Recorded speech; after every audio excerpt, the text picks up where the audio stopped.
Technology in Ibadan.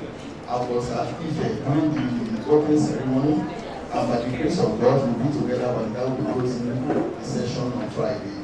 I want to say it's a unique opportunity that we have all had to go through this course, and as the name implies, train the trainer is train the trainer, tailor-made training and train the trainer. I want to advise and counsel that all what you have acquired in this training, that we should do all that we can do to make sure that this is transferred to the end users and to make sure the country benefits from it at large. So I want to say well done and God bless you. So I heard you a lot yesterday also about funding. I know something about funding. And I will try to share something with you also on that particular part of funding, but I will do it on a practical manner. So, and you will notice that.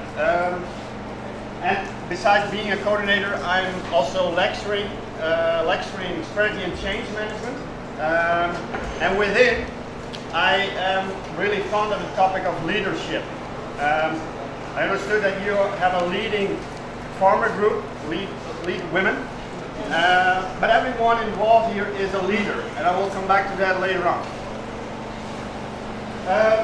And what you also will notice in terms of my workshop approach, it will not be a lot of knowledge, and the reason for that is, as I already noticed in the case of Robert, but also in the case of Nyasha, you were already, let's say, overwhelmed with knowledge. So I would like to try to be more on the skills part. And then I'm coming to what is brought here. As you can see here and read here, three practical exercise. I would like to invite everyone here in the front, and I will tell you when you're here what the exercise will be. So come over here.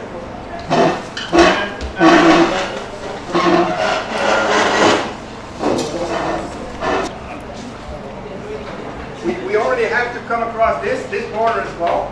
So the line should be closed. Okay. To the front, yeah. Yeah, and that one there. And then I will not be the leader. That is something I will mention for now. And so it's up to you who leads, but again, as a group outside, and keep the string closed. Great solution. So I think it was very good. Thank you.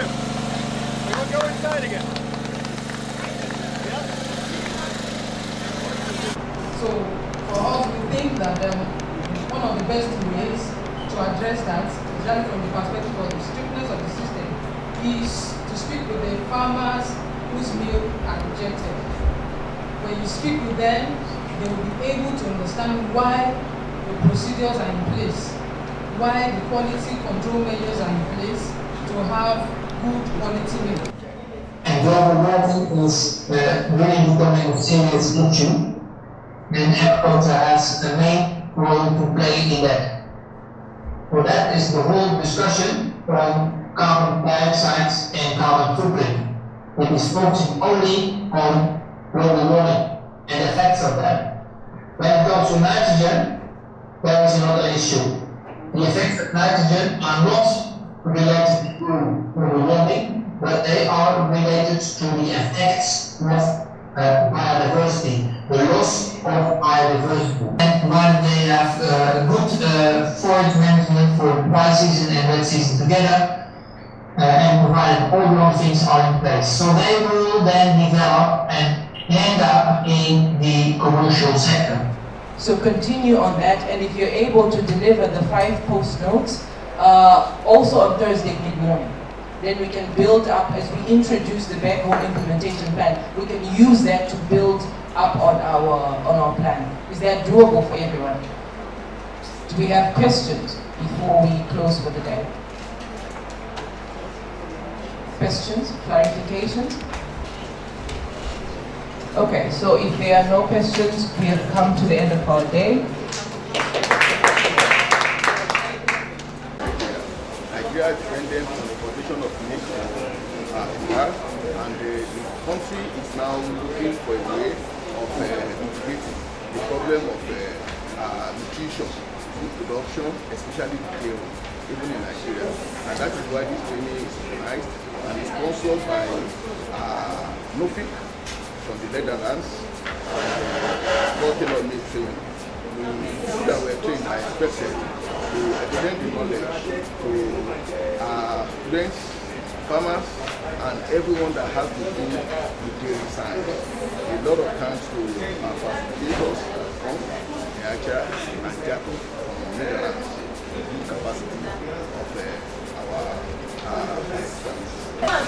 As like I mentioned, I'm an alumnus of Larenstein University, and there are 3 implementing universities, including my university. This program was organized to strengthen capacity for institutional staff and lead women in dairy value chain in southwestern Nigeria. As part of this training, we want to improve the capacity of our institutional staff and lead women along the dairy value chain. In Nigeria, this has been an issue for over the years because we have low productivity in our dairy industry, and there are a lot of activities and practices that has to be improved along the dairy value chain in order to have self-sufficiency in milk production for local use. All right, so yesterday it was the day of quality, where we were training the participants on quality control systems that they can apply within the Nigerian dairy chain. You would find that in comparing the Netherlands and Nigeria, their dairy chains are very different and the quality aspects are very different as well. So we trained the participants on quality control practices on the farm, how to practice good hygiene practices and also good dairy management practices to ensure that they have clean milk, but also that they are able to be quality conscious. One key topic was mindset and awareness of quality processes within the dairy chain and how practices done by the farmer have an impact on quality of the milk that is also going to the processor. We also taught them about quality tests that the farmers can do on the farm before the milk leaves the farm.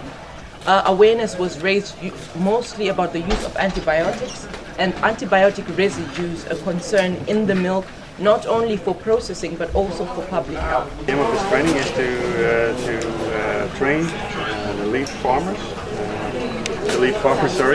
and also the institutional lecturers to learn more about the dairy chain and to improve the dairy chain over here, and to make a project plan to make that happen.